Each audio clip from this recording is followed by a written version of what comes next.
आखिर क्या कारण है कि प्राइम मिनिस्टर के साथ कोई तस्वीर नहीं है जयंत चौधरी की, कोई मुलाकात नहीं है? आपका गठबंधन ठीक तो चल रहा है? अरे नहीं, बिल्कुल ठीक चल रहा है और तस्वीर भी आ रही है और अभी एक संयुक्त प्रोग्राम भी शुरू हो रहे हैं जी।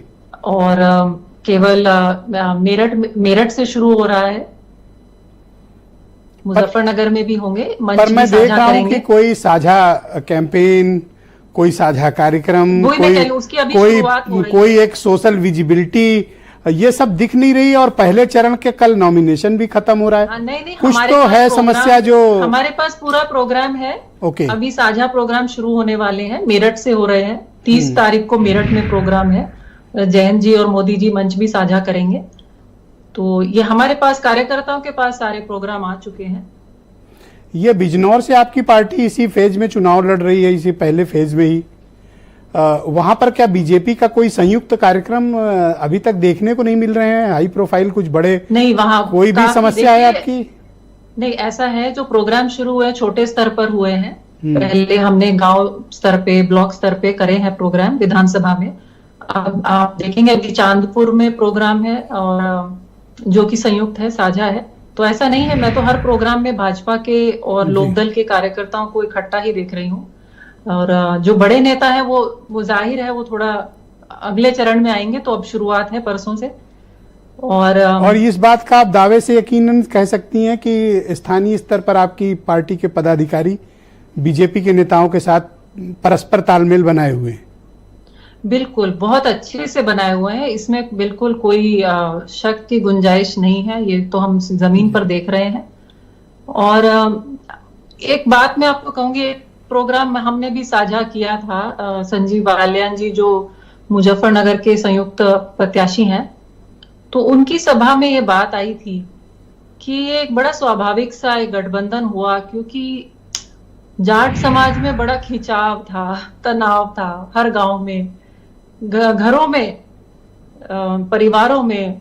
एक भाजपा में है तो एक रालोद में है। तो अब वो सब सहज हो गए। ये आपको कब रालोद में है तो अब वो सब सहज हो गए। ये आपको कब महसूस हुआ कि आपकी पार्टी का और बीजेपी के साथ का जो गठबंधन है बड़ा पारिवारिक और स्वाभाविक है? ये कब महसूस हुआ आपको? ये मैं आपको बता रही हूँ, पार्टी का मैं नहीं कह रही, मैं कह रही हूँ हमारे समाज में जो मैंने अपना अनुभव रहा।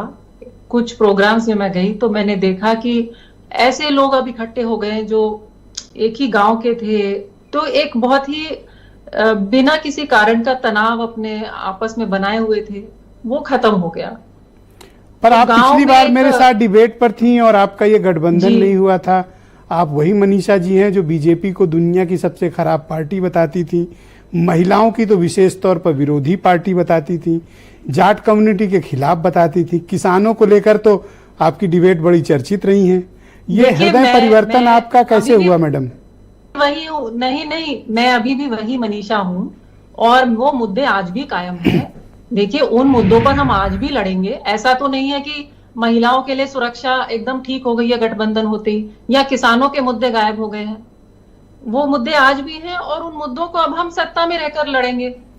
अब कैसे लड़ पाएंगी? आपकी कैंटोनमेंट सीट मेरठ की, जहां से आप चुनाव लड़ी थी, वो तो बीजेपी की परंपरागत सीट है। अब आपका क्या होगा?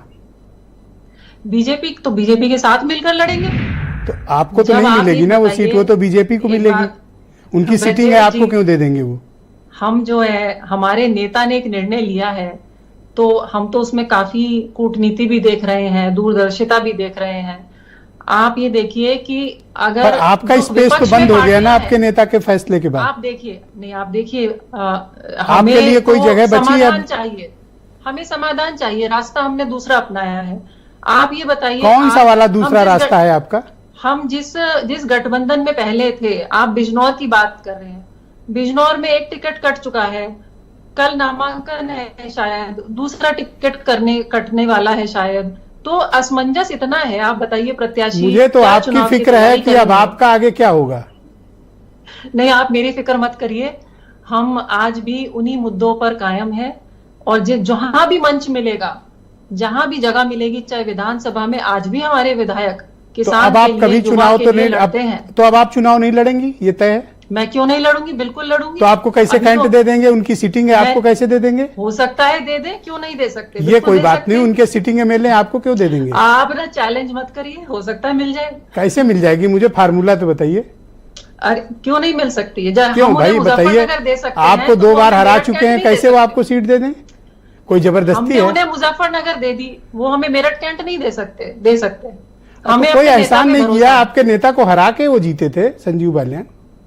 आपकी मजबूरी, आज आप वो कर भी हमारे कह साथ सकती है। थी। देखिए, ये हमारे देश की ये राजनीतिक स्थिति की सच्चाई है कि गठबंधन बहुत जरूरी है। क्या आप कोई सीट पार्टी, बदलने पे विचार कर रही हैं कि चाहे अब आप कितने कहीं भी- और से ट्राई करें जो लोक दल के खाते में आए? देखिए, मैं मेरठ में पली बड़ी हूँ, लेकिन मेरा गांव सरधना में है और मेरी खेती मीरापुर में है।